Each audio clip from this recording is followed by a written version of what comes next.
Everybody, I'm Brian Pulido, publisher of Coffin Comics, creator of Lady Death, and I'm here to say please support S.L.A.M because everybody deserves extra chances in life, and this is a great organization to get behind. Thank you so much. We're only immortal for a limited time. What's up, everyone? This is Jack Mangan here from Support Life and Music. I'm wearing a ratty old T-shirt from one of my favorite bands in history, Rush. Support Life and Music I'm going to say a whole bunch of things that I'm going to STFU to let my amazing panel talk. But Support Life and Music, we're all about fighting back against musician and music industry suicide, self-destruction, and substance abuse. If you're there, if you're in a crisis moment, then please call. There are a lot of resources. Call 998, 911. But yes, we're here. We're here for you. We're glad you're here. Stay with us. So all right, without further ado, I'm going to say a bunch of things. Like I said, then I'm going to let everyone else talk. I do a lot of these panels, but every once in a while I look up at the screen and I look at my guests and I go like, wow, my beard is getting really crazy. I got to trim that. But no, I'm kidding. No, I look at and I'm like, wow, what an amazing panel today. So let me do a quick introductions. So I first met Kevin J. Anderson about 20-ish years ago at a local Phoenix convention. I was kind of a young, I thought I was a hotshot writer, and he was there. He and Rebecca Moesta were there talking about just about everything. That's kind of holding court. And I've met a lot of big name authors and listened to a lot of big name authors and read from a lot of big name authors, but really I think no one I've ever spoken to or read really knows writing as well as what Kevin J. Anderson presented. That was just such a pivotal moment for me. It was such a cool moment, and he and Rebecca were just so gracious and such great guys and people, I should say. But now you know him. He's really written in every universe. He's written about 144,000 novels. He's written in every Star Wars, what else? Dune, of course. And I love the stuff he's done with Neil Peart. The Clockwork Angels stuff is absolutely incredible. Kevin J. Anderson, thank you so much for taking some time to talk to us today. I'm glad to be here. It's a tough subject, but it's something we ought to talk about. And you're doing a great thing here with this whole podcast and the work you do. So I appreciate it. And hey, Cathy asked, so how can I say no? Exactly. Yes. Well, and that's the perfect setup. So our other guest is also someone that I really admire a lot, just like admire Kevin. I'm checking my notes here. That's why I keep looking at the side. She's a musician, journalist, model, actress, spokesperson, MC, brain surgeon, jet pilot. Maybe not. Most important, but and I've seen Cathy's written some stuff. She's a tremendous writer, which is so unfair. She's all these incredible things together. But Cathy, thank you so much for taking some time to talk to us today. Thank you for having me. I'm actually really happy to be here because me and Kevin know each other, and he's one of my favorite people. We've had some very deep conversations just upon meeting each other at Bubba Bash and cried together. Like you said, there's a heavy topic that we all understand, all of us, and I appreciate you, Jack, because you're a really good writer, and you and I know each other through the Metal Hall of Fame. So when you told me what you were doing, I was really on board with it, and I really want to support it because suicide prevention is something I worked on that with veterans for years, and so it's something that I already it's close to my heart when people are going through those times and they don't feel they can reach out. So. Well, yes, thank you. And yes, perfectly stated, right? I mean, it's not just in music, but this is S.L.A.M's focus. There's some wonderful organizations out there for all kinds of help. For if you're in need, then find the help. You can reach out to me. I can help redirect you. I'm not qualified, so I'm not going to try and do more than I'm qualified to do, but I can. That's a great idea that you're doing because, like you said, there's a lot of organizations for other industries, I think. But I haven't seen too many people specifically dealing with the issues that musicians or authors like Kevin, people in the entertainment business, it's kind of its own animal. So. Sure. Yeah. Well, again, I appreciate you guys both so much. But no, this is not about me. So I want to talk about you guys. So actually, probably a good way to segue into our big topic, which again is kind of, as Kevin said, it's kind of a heavy topic. But tell people about Bubba Bash. What is Bubba Bash all about? Cathy, that's you. You better answer that one. My gosh, well, you're an integral part of it too. Bubba Bash was kind of just started organically. There's a National Rush Tribute Act that is just phenomenal called Why Not? And Tim Starace of Why Not? They had a show booked in Philadelphia, I believe, and it was on the date, I believe, of Neil's passing. And Michael Mosbach, who was Neil's writing companion, he worked on Rush's tours, they were best of friends. He lives in Philadelphia, and Kevin, correct me if I'm wrong on any of this story, but he lives there. Michael lives in L.A., so That's right. He lives in LA, but Tim Starace, somehow they connected, and he said, Tim got the idea, well, we're gonna do a show anyways, why don't we make it a tribute to Neil Peart, since it's on the date of his passing? And he connected with Michael, and I think ran the idea by Michael, and Michael said, yeah, I love that, let's do it. And they literally put it together just from the two of them connecting about it. And boy, they did a great job, and it's grown. You know, we just did our 3rd year. I met Kevin there because he was there with the Clockwork Angels books and some other books that he had. And what a treat that was for so many of the fans, because the fans got to meet the actual author, who was not only great friends with Neil, but who helped the whole Clockwork Angels come into fruition. So that was just a really cool tie-in. I was very excited to meet Kevin, and he's just such a good human being, besides being an amazing writer. And it's just a place where they honor Neil and his legacy and the music he left us. And it feels like a giant family when people attend that show. It sells out, and we get guest musicians who each of them do a different song or two of Rush's catalog. And so you get a lot of surprises. You never know what the set list is going to be. You don't know who's going to be there. And it's just a really, really cool night. And it raises money, most importantly, for Cedar Sinai, which is they have a bunch of research going on into the rare brain cancer that took Neil from us, and is taking more and more people each year, I believe. So. And Cathy is the MC, which is why she's always there. So it started out as like Michael just contacted me and just said, Kevin, you have to come. And I went, yes, I have to come. It's a Neil Peart memorial. And the first year was rough. It was just, I was just weeping the whole time. And I'm just choked up now even to think about it. And the second year was more cathartic. It felt like we were all there almost celebrating. And then just this third year felt like a real, like a family reunion. And we were there to really remember it in a more positive way. But it was Neil's work affected so many people, and we wanted to honor that back. And it did.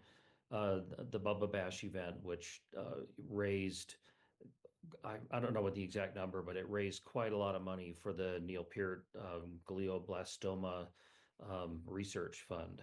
And it is a rare form of cancer that Neil had, but just even more heartbreaking, Neil's own brother just died of it a month ago. So it's got to solve this thing, and we're very happy. So like Michael asked me to bring a whole bunch of the books that I wrote with Neil, and we sold them out there and gave a huge donation from the book sales to Cedar Sinai. And it just, everybody, I don't know that I've ever been to a concert that everybody was just so plugged in to each other. I agree. It's interesting because I feel like that's how Rush as a band was from the very beginning throughout their career. They just had that something different about them. And it was an emotional connection with their fans, where everybody felt like if you saw another Rush fan, you just instantly got it. Like there was just this unspoken thing. And I think that's what made them last so long in the business, and what made them so they had such devoted fans.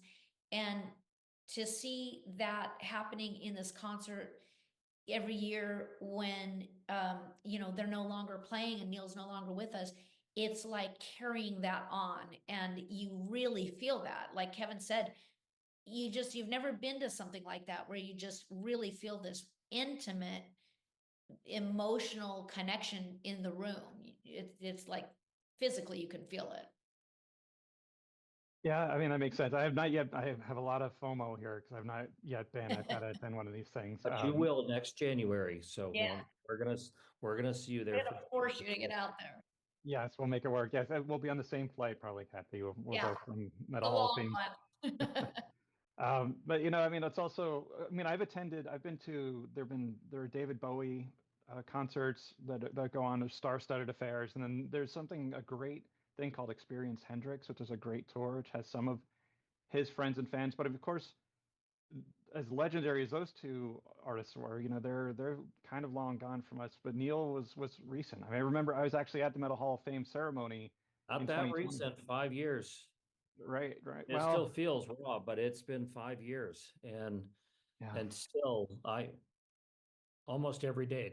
I just got Rush just had their 50th anniversary, big, huge coffee table book and four CDs where you could just sort of like play their decades long career and just get highlights of everything. And it's beautiful artwork by Hugh Syme, like illustrating some of their songs and some really great takes and a bunch of concert photos. And I'm like slowly going, it's $100 for this big, huge, beautiful set. And I'm just paging through this lavish book and just staring at things. And then toward the end, I just turn the page and there's this 2-page spread of just Neil Peart standing there looking out at the desert canyons. And I just turned the page and I suddenly could barely even look at it. You're gonna make me emotional. Yeah, no, and I know you were a great friend, so I am truly sorry, sincerely sorry for your loss, Kevin. I've seen how much this loss has affected so many people. As I said, the moment of silence was really powerful. It was led by Carmen Appice, who another legendary drummer, who I believe is a peer, and that's as Cathy, like you said, this is such a special band, and the three of them were such. I don't know them personally, but the three of them are such powerful people, and the fan base and the connection is very familiar. It's a very unique thing in music history. Yeah. So And it's interesting because grief is a journey. And, I think, like Kevin said, it's been 5 years and it still hits you in waves. And I didn't know Neil personally, but just even being with people that did, I mean, I didn't know him personally, and neither did millions of fans. But when I still remember the day it happened, I remember where I was, I remember how I reacted, I remember the feeling I got when I saw the news break. And it hits you in waves like that. And it's interesting because Neil wrote about that in Ghostwriter, his own book, where he talked about his own grief journey. And that was something I had really connected with because of a loss in my family, that was similar to the loss that he suffered.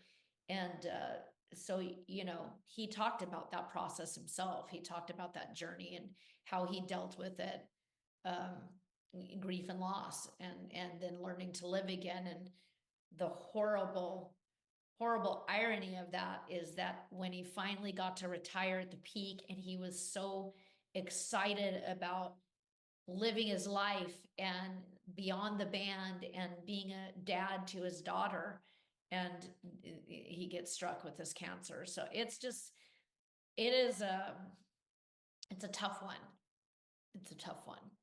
Well, and as creatives, whether musicians or writers, I mean, it's programmed into us that we're more attuned and sensitive to emotions and outside things. I mean, if you're just normal everyday person going to work at the 7-Eleven, I'm not dissing that, but I mean, I don't know that they're sensing this emotional connection to the green grass blade and stuff like that. And I don't want to get all woo-woo poetry kind of stuff, but I mean, that's our job, to be picking up on emotions and sensations and things. And so you're kind of like this big, raw, sensitive emotion detector, to use a Rush song. Uh, and then you might not have the filter in there when something slams into you like this kind of grief. And we had so I had a 2020, I had a really awful year. My son died, my dad died, and then Neil died, all within like a 7-month period.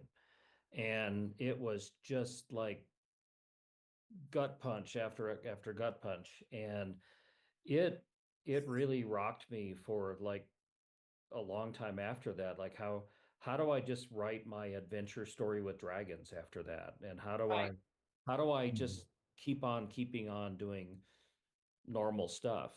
And but I am a writer. That's what I do, and I don't know how to do anything else. And then what you try to do is channel that. It's like, well, it's inspiration. You hate to have that kind of inspiration, but I'm suddenly dealing with thoughts and emotions that I had never encountered before.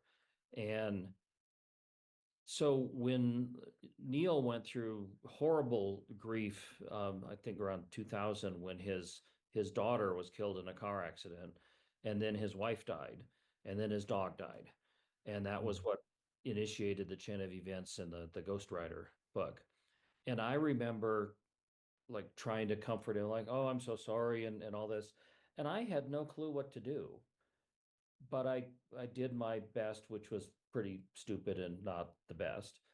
And then when I turned out to be on the receiving end of it, when everybody else was sharing their thoughts with me, and I was realizing, boy, people do not know how to respond to grief at all. Because about 2/3 of the things that people sent me were utterly useless and often very hurtful. They didn't know it, but if somebody suffers a tragedy and you're trying to comfort them, do not say, "Oh my gosh, that's so terrible. You must feel so bad. That's the worst thing that can I even imagine." Like, really? I want to hear you say that to me? I don't want that. And also they would constantly flood, "How can I help? I want to help you. Tell me what to do." And I'm melting down. I don't know what to do. Your support is good for me. And what really helped was, I mean, like when my son died, like my wife's like in a coma. I don't know what to do. Everybody keeps saying, "Well, tell me what to do." I can't tell you what to do because I'm not functional right now. And what I can do is just accept your support. And the thing that really, really did help was when like people came over and they brought us food, and somebody came and like cleaned the house for us, and because we just couldn't deal with daily life. Right. That's what really Mhm. helped. But boy, I learned a whole bunch trying to give my support to Neil when he was going through the tragedy, and I was clueless. I had no clue what to do. And then when I was on the receiving end, I'm like, nobody else knows what to do either. Yeah. And they do It's these insipid things that are not helpful at all. it's you make great points, Kevin, and this is something Kevin and I actually talked about at Bubba Bash, because I was one of those people that you're talking about when so my brother lost his son uh at 18. His son was 18, and right before he was supposed to graduate high school and go to college. So he was similar age to Neil's daughter, and it was a similar circumstance. It was a car accident, no other passengers in his car, and no alcohol involved or anything, and he died pretty much instantly. And I was one of those people that I did not know how to talk to my brother about it. And the grief I saw him going through, you want so bad to help, and but just everything seems so insignificant that you could try to do, and you don't know what the right thing is. And that's why I read Ghostwriter, because I wanted to just understand, how do I even bring this up? Because in my family, and Kevin, I don't know, maybe you experienced this too, we're very close, but we didn't talk about it. We were afraid to talk about it to my brother because we didn't want to bring up something that was so painful. We didn't know what to say. Nothing seems appropriate. And so it kind of just got, it's like the elephant in the room. It's like we wanted to make him feel better, but nobody wanted to address it. But like my mom really needed to talk about it. She wanted to talk about it. So she and I would talk on the side and cry, but we didn't want to cry in front of my brother. And how do you treat the holidays? His happened on New Year's Day, ironically, the same week as Neil passed. And, you know, every holiday was just so hard for my brother, and here we're trying to celebrate, but at the same time, so I think what jumped out to me about Neil's book, and he wrote about his experiences, he talked about his motorcycle riding, how if he had not gotten out on his bike, he would have stayed in his house and probably committed suicide. And he got out and he rode and he wrote. And I think that's like Kevin says, that's what artists do. But he said something very interesting. He said the motion of the wheels and the bike having that machine under him, that he had to pay attention to the road and the distractions and the weather and the noise and the wind. He said that helped him focus and pay attention to something else.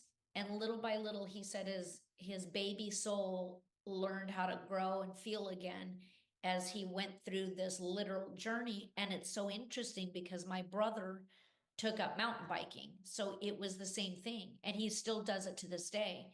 It's that forward motion, something where you're by yourself, but you have to pay attention to every little detail. And there is something therapeutic about that. So any artist suffering, I think that's just something interesting to take away from Neil's experience. You have to get out and do something. You know, whether it's by yourself, you can't sit with your own thoughts and not somehow get those emotions out and get out in the world and see that there's still things around that you have to pay attention to and that you have to be a part of.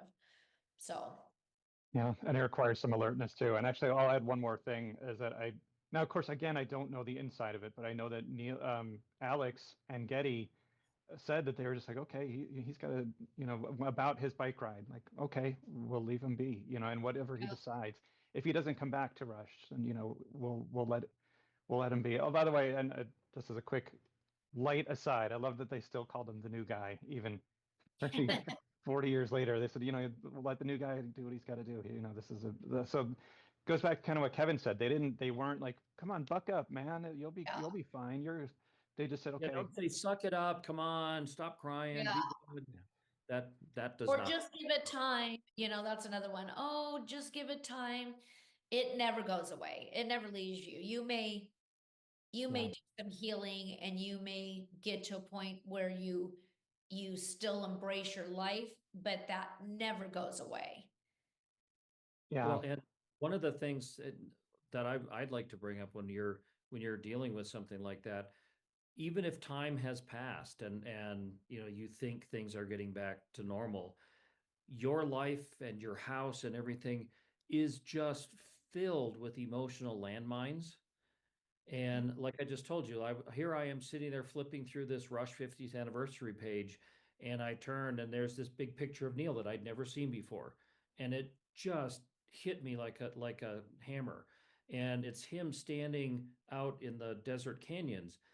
And I love the desert canyons. I would go there all the time. I'd go to Death Valley, I'd go to Canyonlands and Moab and stuff. And I was writing him postcards from all those. And I kept saying, Neil, you got to see this. This is the most beautiful stuff. You got to go out here. And he finally did. And that was from one of those pictures. Yeah. But the landmines thing, I recommend you get an emotional support animal too. Like I just lost my emotional support animal. No, To be a I'm downer, sorry. but it's just no, you're Mhm. right. They're the best. They're But family. one of the things I mean is like after my son died, um, like a couple years afterwards, I'm just like in the kitchen or cleaning up something, and I open up open up just a junk drawer, and there in the junk drawer, there's a gift card that we had given him for Christmas that was still sitting there that he had never spent. And they're just to Jonathan right on the card. I wasn't expecting that. That's just like you just open up the drawer. I was trying to get the pliers out or something, and then wham, it just hits you. And if you're, if you go into your closet and you find, oh, that's the shirt that he got me, or that these things that you don't expect, it is like stepping on a landmine. And Yeah. and so that's what we deal with as just grief that anybody does. Um, I kind of want to swing it back to what we were talking about before about musicians and artists and writers and creatives and stuff, about how the different emotions that you have to deal with as a creator, that instead of being a bank teller or something like that, that I right now this year I'm in my 40th year as a professional writer, and it's been 30 years that I've been full-time and making my living at it. There are so few other creatives that have just lasted that long, because the career is based around being young and attractive and running out and doing stuff, or doing the road life, which is hell. I mean, that's I did book tours, which were nothing compared to musician tours, but they just would wear me out. Yeah. But the thing that and our fans are great, but the fans and the listening public are also really cruel. That the amount of feedback that you get are like, oh, well, this song sucks. It's not as good as your. I mean, your first novel was way better than anything else. Like, I haven't gotten better after writing 100 more novels. I mean, that everybody thinks that you deserve to hear their acid criticism of everything that you do. And Yeah. everything that you do as a musician or a writer, you're putting it out there, just like opening yourself for them to fire arrows at you. And it's gotten so much worse on social media because they're trolls they're just assholes sometimes. They're horrible. Yeah. Mhm. And like they trash you because, oh man, you're looking old now. And like, who does that to like a waitress? I mean, who does that to any other profession? But creatives are like, we're fair game, that these people that have never written a book in their life, that probably never even written a grocery list, feel that they can tear me to shreds, or they can tear a rock group to shreds because I don't like that song you just did, or Yeah. that's derivative, or you sold out to the whatever's, and like, it it's a very bruising profession. And if you if you have like one if you have one hit, then 5 years later they go, oh, you suck, you're a one hit wonder. And go, well, yeah, but it's better than having no hits, right? Yeah, you can't win. You You can't win. you Right. bring up a point, Kevin, that I'm glad you brought that up, because that's exactly where I was going to go with it, is as an artist also, and a singer, and you as an author, and Jack, you as a writer too, and you've been a journalist in the music business. This business, and whether it's acting, whether you're an author, where anything in entertainment related, it's like Kevin said, you are opening yourself up. Other businesses, not to dismiss that people don't deal with mental health issues, but there is something different about being in entertainment, where you're not going to an office and then you can leave it at the office and you go home and you have your personal life. Your personal life, everything you feel, what you put out there, is you. It's completely personal and vulnerable. And so, and artists in general, I think, tend to, a lot of them put on a false sense of bravado and confidence, when really sometimes I think artists are the most insecure people in the world. And they are, and yet they're brave enough to put all this personal stuff out there, flaws and all, and they're gonna take it personal, like extra personal.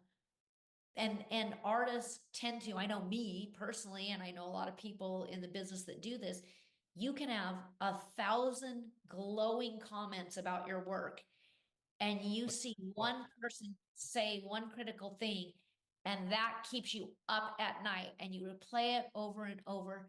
And we just do that. I just think that's part of being an artist.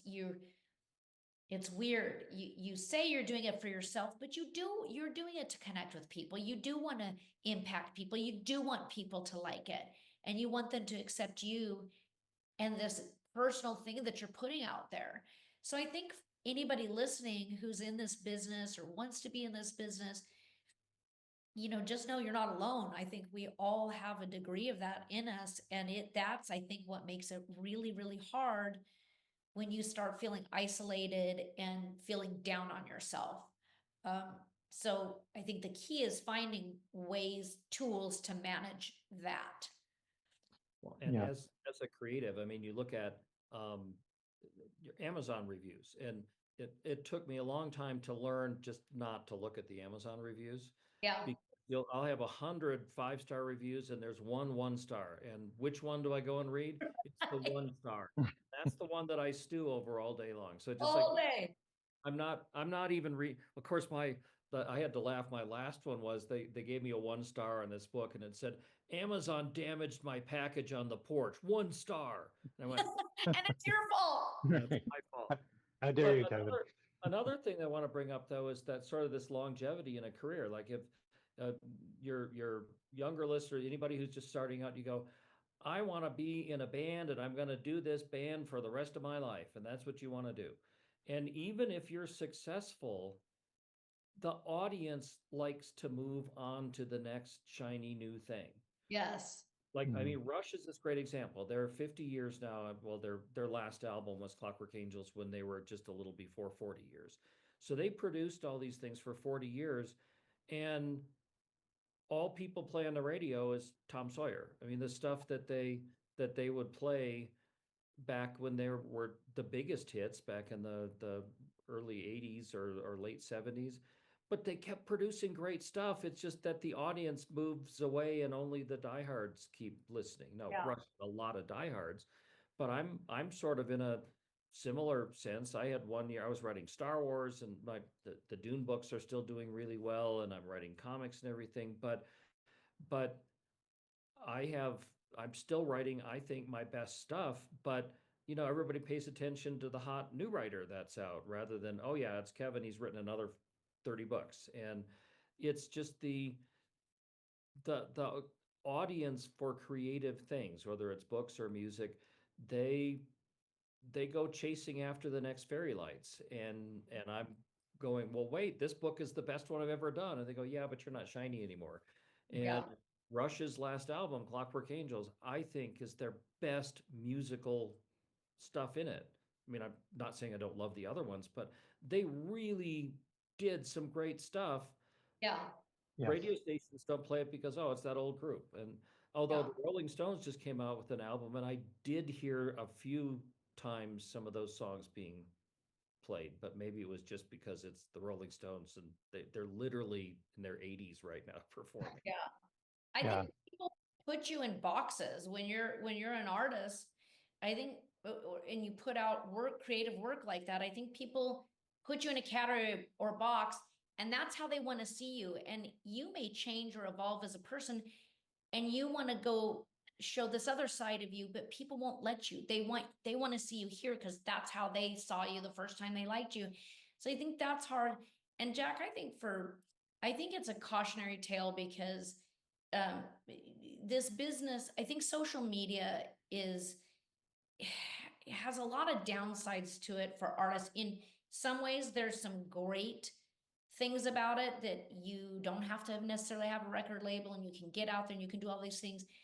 But it also is very, I think, detrimental to a lot of people's mental health because a lot of it is so based on not real things. People pay for likes, they pay for follow. You have to play this game with the algorithms, and none of it is real, and none of it, you may be presenting yourself as this bigger person than you are, and I've got all these views and follows, and it may not even be real. And even though you're putting that out there, it's not real engagement.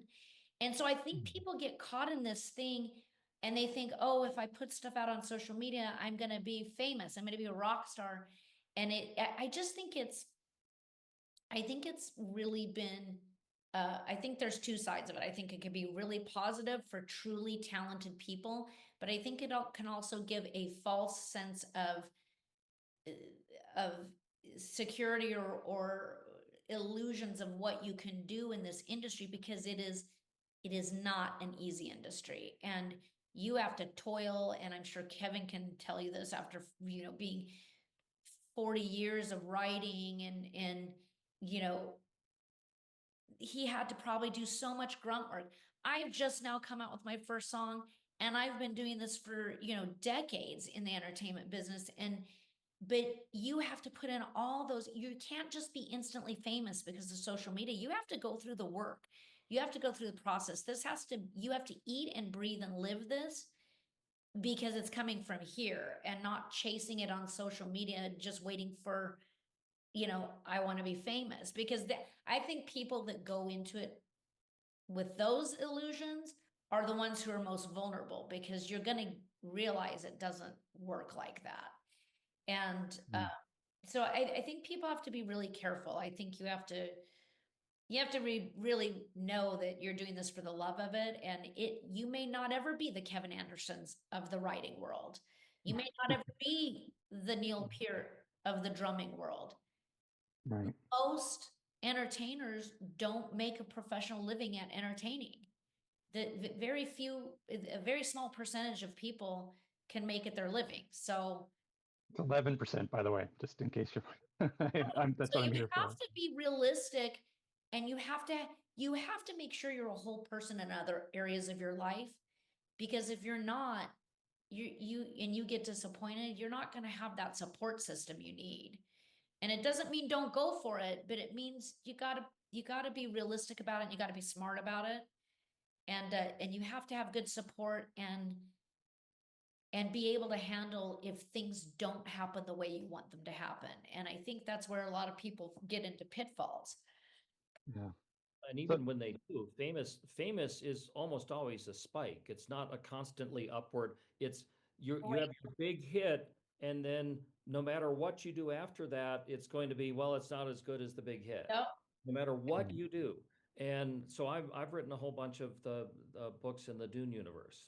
And Dune was Frank Herbert's, it's the best-selling science fiction novel of all time, right?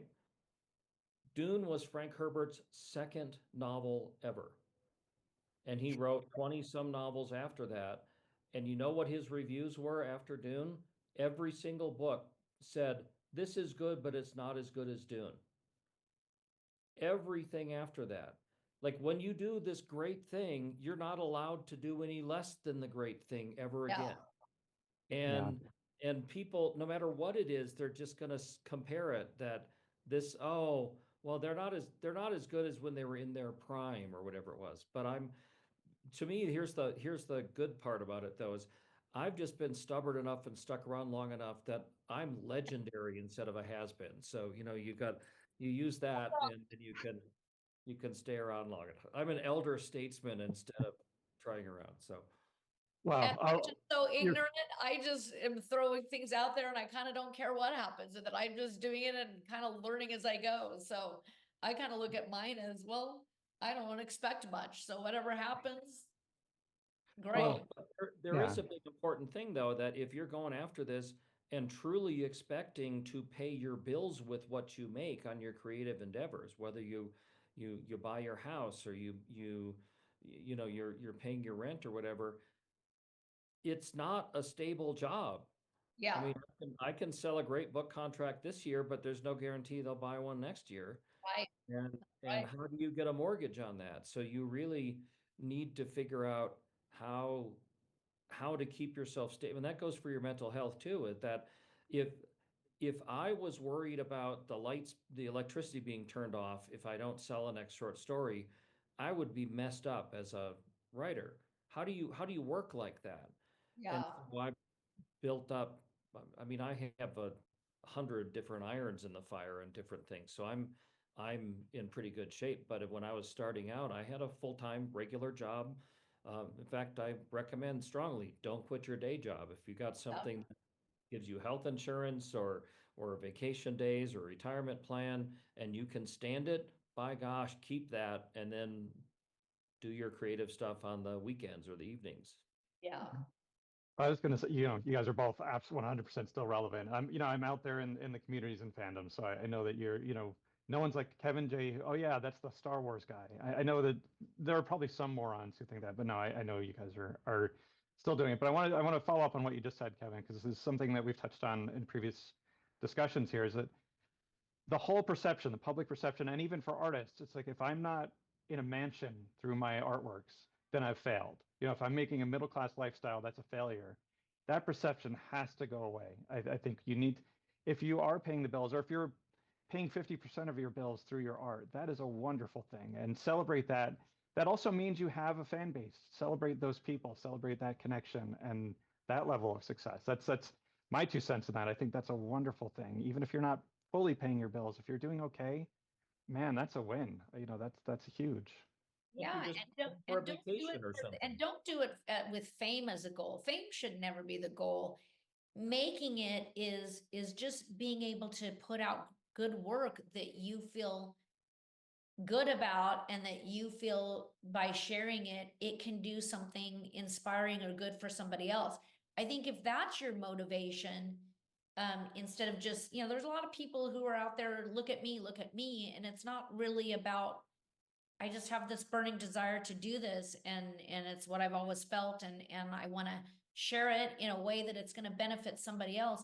I think you have to really, you have to have some self accountability and self-awareness to really question your own motives and make sure you're doing things with the right motivations um and sometimes that's something that people don't want to talk about in this industry, but I think they should, because I think when you're right in that way, you'll be able to handle better if things don't always work out the way you expect or hope, because you'll be a whole person in other ways. So and that could apply to really a lot of industries, but Well, if you're Yeah. going into the creative world to become rich and famous, you probably are delusional from the very beginning. But uh, well, Jack, I'm gonna. do you have any No. questions? We just talked the whole hour. oh, Well, no, I know when to stay out of the way. You guys were on fire, so I was like, I'm not going to just jump in with my nonsense. But actually, I do want to share. I want to share a little bit about my own personal story here, and I want to parlay this into this is going to lead to a question for you both. So, I'll just tell you really quickly my quick story. So, if you remember the name Evo Terra, he was part of, he interviewed Kevin a lot in the early days, and he did one of the first 40 podcasts. So a great guy and a great, he was instrumental in me becoming a podcaster. I was one of the first podcast novelists. Like without bragging, I can name, Scott Sigler and PJ Valentine and T. Morris. Those kind of folks were my peers back then. Mur Lafferty, these were my peers and friends back then. It was a great time. Then I was kind of hit as I was kind of rising. It was a small pond, but as I was kind of ascending in that pond, I was hit with a tragedy in my own personal life that led to a loss. It went on for about it was one that was a slow motion one that went on for about a decade or more.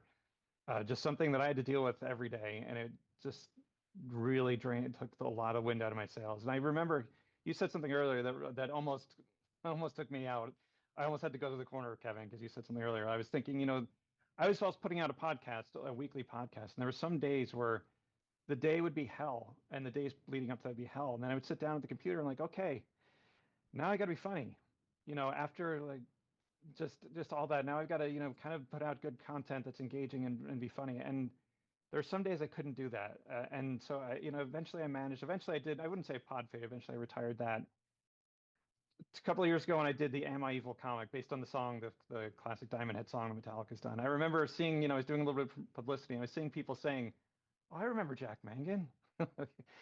like, thanks. I've been here all along. I've just been dealing with some shit on the side. So my question for you is it okay to take pauses? Is it okay to fall down? Like some of the things you guys talked about, the things you've endured. Is it okay to kind of fall down and just stay down for a little bit?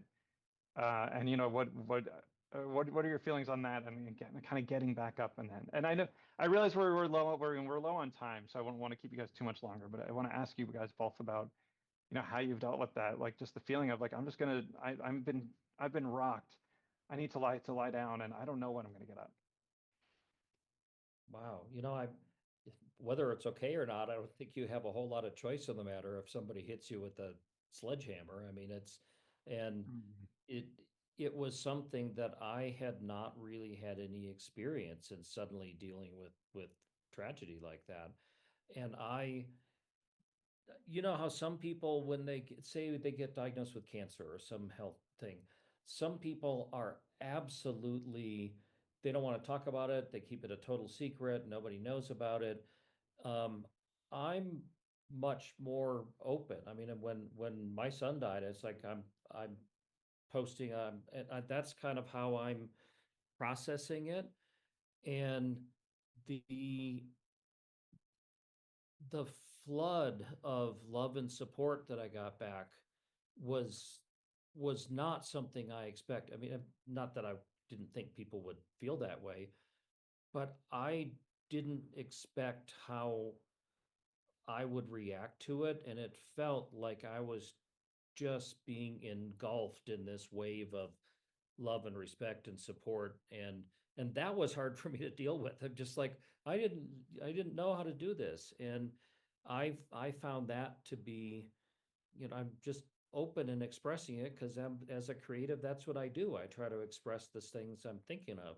And suddenly I was dealing with stuff that I had never ever dealt with before. So I'm wrestling with how to describe it. And now the exact opposite of that was Neil with his brain cancer. I was one of, I think he said something like 20 to 25 people in the world who knew he had it. And so I had to keep that secret for many years. I think it was 4 or 5 years. Then everybody come, hey, how's Neil doing? And I just kind of, um, fine, I guess. And well, and it was hardest because he he passed away like 5 days before anybody announced it. And there were those 5 days when I knew that he was gone and I couldn't tell anybody. Ugh. That was very hard. And then once the news broke, my phone blew up and everything else. And hey, Kevin, did you know? I'm like, yes, I knew. Um, but that was a complete opposite thing. Neil did not want to share any of that. I mean, he wrote it and journaled it and stuff, and he was writing me emails and things, and we kind of had this group that would talk about Matt Scannell from Vertical Horizon and Michael Mossbach, and we would talk about, how is Neil really doing, and I the first I got was I was talking with Matt Scannell because he was filling me in, and he just said, Kevin, this is not going to turn out well.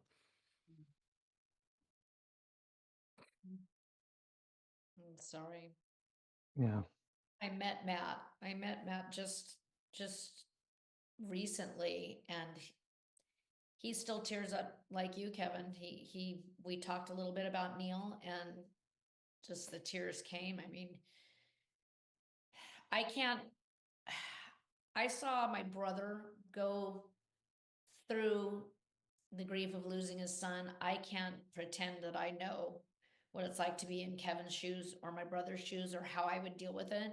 But I saw what he went through, and I understand just from that standpoint what Kevin must have dealt with. And I don't know how you can ever prepare for something like that. I think with grief, you talk about falling down, how do you get back up? I think we as human beings just have an incredible will to live. And when things strike us, there's just that inner fight in you that you have to you have to push through and somehow go on, because I think the worst thing you can do is give up and isolate yourself. And I think it's great that Kevin's open about things. I think you have to be. And I think if you isolate yourself and get in your own head and start to shut down, you lose that will. And I think that you have to pick yourself back up. because there's still people to live for.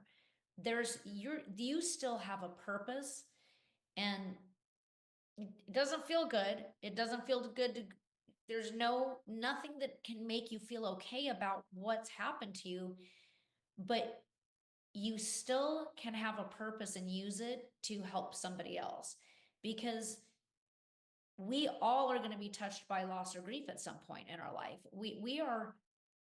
We're human beings. We don't have an infinite lifespan. So we have to know that death is a part of life, and we don't know when that time's going to be. So what can you do to help and inspire somebody else? What can you do to get the most out of every single moment rather than waste it on things that don't serve yourself or anybody else? I think that's just how I try to live my life. And maybe I won't be that, you know, philosophical when my next grief happens, but it is how but I've had some grief in my life. I mean, it wasn't my son I lost, but my whole family went through that. And I just lost a pet that's a family member. I don't compare that to a human being at all, but it's still a family member. It's still a loss. I've lost friends. Um, my parents are in the 80s. I know someday I'm going to have to deal with that. And so I think you just have to, that's what I wrote my song about anyways, is just trying to find the hope in things and trying to find the beauty in the things that are still here and the things that your loved ones do leave you, because they still can be alive in your memory. You still have all that. You still have pieces of them. And so, you got to hang on to those things. And I think just make every day count. That is a choice. You can wake up every day and decide I'm going to be negative and I'm going to wallow in my sorrow, or I'm going to pick myself up, let myself feel what I feel, but then find something positive. Find something positive. And And That's perfect. I want to throw in there a plug for Cathy, because she expressed her grief with this phenomenal song called "Now You're Gone," and you can Amazon, Spotify, whatever, just Cathy Rankin, "Now You're Gone." It is so powerful and so beautiful, and oh, she twisted my arm to listen to it. I went, "Oh, okay, I'll go listen to it." I went, "Oh crap, that's really good." And it's it's full the of first year you didn't listen to it. I mean, it's like everybody, when you're a writer, it's like, everybody, here, read my Right. book. It's sort of like, okay, what is this? But there's also another tribute to Neil Peart called No Words that my friend Bob, well, he wasn't my friend at the time, Bob Madsen um, wrote it. And it's also a hugely powerful tribute to Neil. And I saw the video and I got in contact with Bob and said, wow, this is so good. And he ended up writing an album together, which just came out. So, That's um, cool. and I guess that's a way that you can express that instead of holding it all inside you. Like I did some incredible writing, just trying to work through the stuff that was in my head and in my heart. And I know Cathy with her nephew and with Neil did the "Now You're Gone" song. That this is a way that we can um, share it with other people, have other people feel the respect and honor that we have for the people that we're trying to do. So actually, I'm just realizing this now. It was obvious, but so Neil and I wrote the novel Clockwork Angels and Clockwork Lives, and we plotted the third one, but then he got the brain cancer diagnosis, and whenever I would see him, we didn't brainstorm the book. We had other stuff that we're talking about, and Neil did say that you're going to have to write this after I'm gone. And I had all the notes for this book, Clockwork Destiny, and I couldn't even look at them for a year. And it was on the year anniversary that I took them out and looked at them again. I went, this is really good stuff, and I kind of have to finish this book because we talked about it. And I contacted Neil's widow. I said, look, this is where we were, and I'll only do this if you give your blessing. And she said, full 100% blessing. And when after bottling it up for that long, and to me, there was this this high bar, because Clockwork Angels and Clockwork Lives are like the best things I've ever done. So sure, let's just go do better than that. And so I had these notes, but it was so powerful because the book was all about death and loss and destiny, and there's so much of my relationship with Neil in that book, Clockwork Destiny, that I kind of poured out and got it into the story. And I think it's that's possibly my best book, but I'm kind of still too close to even judge it.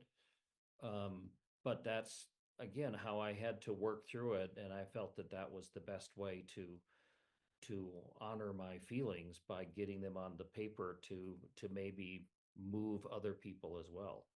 Yeah. Yeah. So I need you guys to clear the rest of your calendars because we got to go about 5 more hours to really. No, I'm kidding. I want to respect your time, so we will start nudging towards the door because I want to be respectful of your time and also our listeners' time. But let me first say I agree, Kevin. Well, no offense to the rest of your catalog, Kevin, which is also I haven't read everything, but everything I've read of yours has been wonderful. But I agree, the Clockwork books that are your best, in my opinion. They're wonderful, wonderful storytelling. I had to impress Neil. I mean, when I cut Neil's name on the cover of it, you don't put a schlocky project out. It's got to be. I mean, Yeah. that was a scary thing when like he asked me to write Clockwork Angels with him, and I went, yeah, that's great. And then as I'm starting to think about it, I know what an absolute perfectionist he is, and I started to go, what did I just get into? How am I going to do this? But he loved everything, and it was great. But I feel like I poured more personal stuff into those books than in, well, there are some other books, but in most of my other books, they're not as deeply connected to me as those books are. Yeah. But here's the cool thing on a little ending note, I'll make this quick. Kevin's still writing and I shared some stuff for this new Kickstarter campaign he's got and a whole new series. So, I mean, there you go. Look at what he has dealt with and he's still putting out creative work and he's still doing what he loves and he's finding a way to channel it. And I think that's what you have to do. Yes. That's a perfect way to so I have two questions actually. I want you guys to plug your things, but however, I'm going to ask one quick question, which is there's going to be a hard one. This might be the hardest question of the whole day, as hard as all these questions have been. If someone said, I don't know anything about Rush, where do I start? Just give me one song. I don't have a lot of time. So what would it be, and why would it be A Farewell to Kings?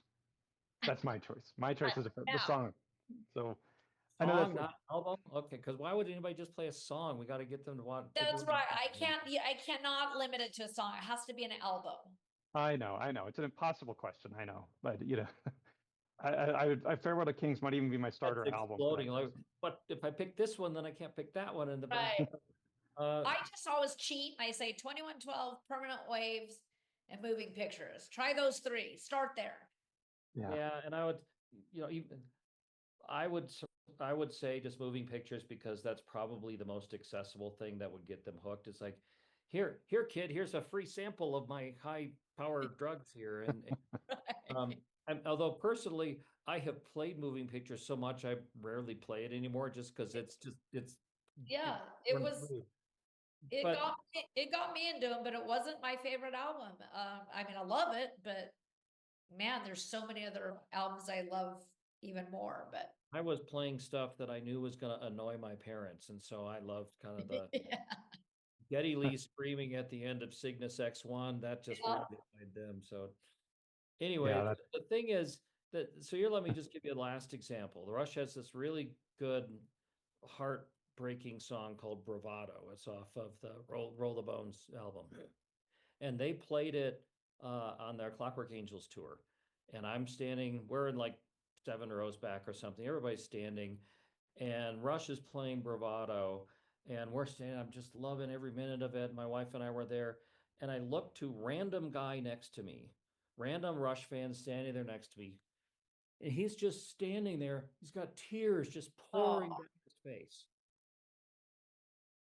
And I said, yep, Rush fans get this. And that's kind of what the music is all about for us. Yeah. Yes. That's a low-key fantastic album, by the way, too. Like if someone had said, I'm going to go through all the bones as an intro, like it's a kind of a I good like it. I left mean, field there's- choice. Yeah, the sleeper. Yeah. All right. So let me ask you guys. Well, first of all, thank you so much. You're both amazing people, and I really appreciate you coming on here and being vulnerable and being honest and real and helping people out there. Again, out there, you're not alone. Look at what these amazing people have endured. We're on your side. We're glad you're here. Thank you so much, both of you. See, I know I'm getting emotional just right now saying this, but how do you both tell me, tell everyone what plug your 2025. What amazing things do you have coming out this year? Wow. Well, I just finished a Kickstarter, which is over, so they can't work on that. So I'm publishing those books. Here's what I want to plug. I've got my own web store because artists have to sell their own books and sign copies and stuff. I would really love for your listeners to read the Clockwork trilogy that I wrote with Neil, and you can get signed copies on my store. It's Wordfire, like words on fire, wordfireshop.com. And it's got all my books with Neil. It's got my fantasies, my science fiction, my Star Wars books, everything. So that's kind of go there and just look around. But I would recommend you try. Well, the Clockwork Destiny is the best one, but that's the third one, so you need to read the other two as well. Kevin's Perfect. awesome. I've got his book. This is my little corner of Rush related books, and Clockwork Angels is in there. Excellent. And Cathy, tell us. I know you're the hardest working woman in show business, so tell us what you have. What do you have going on in 2025? Well, we'll be doing the Bubba Bash again, so I get to see Kevin in person. I'm very excited about that, and hopefully, Jack, you'll be flying out there too. And we'll see maybe Metal Hall of Fame again. I'm working on my second song. I'm still in the process of just feeling out this whole first song thing, and it's been amazing. So people can find that on YouTube. Now You've Gone, and on my Instagram and Facebook page. But I'm working on the second song, and for me, I just hope to keep. Nothing will ever be that first song. That was kind of a very special, unique thing. But I'm just having fun exploring different sides of me and exploring this new part of my journey, and so that's going to be a big focus for me this year, and hopefully doing more interview stuff. I love interviewing people like Kevin, and maybe I can interview you, Jack. I already tried to before we started. Anytime. I love to dig into people and find out what makes them tick. So Yeah, I'd love that anytime. Well, again, I've taken up a lot of your day. I appreciate you both. I appreciate you guys out there who watched this and are listening. And yeah, let's all get through all of this together. Thank you, everyone. thank you, Jack, for what you're doing. Seriously, thank you. Well, yes, thank you. All right, I will hopefully we will all talk again very soon. I'm gonna hit the record button so the giant finger's coming in. But thank you, everyone. Okay, bye. See you soon, Kevin. Kathy, thanks, Jack. Thanks, Thank you. Jack.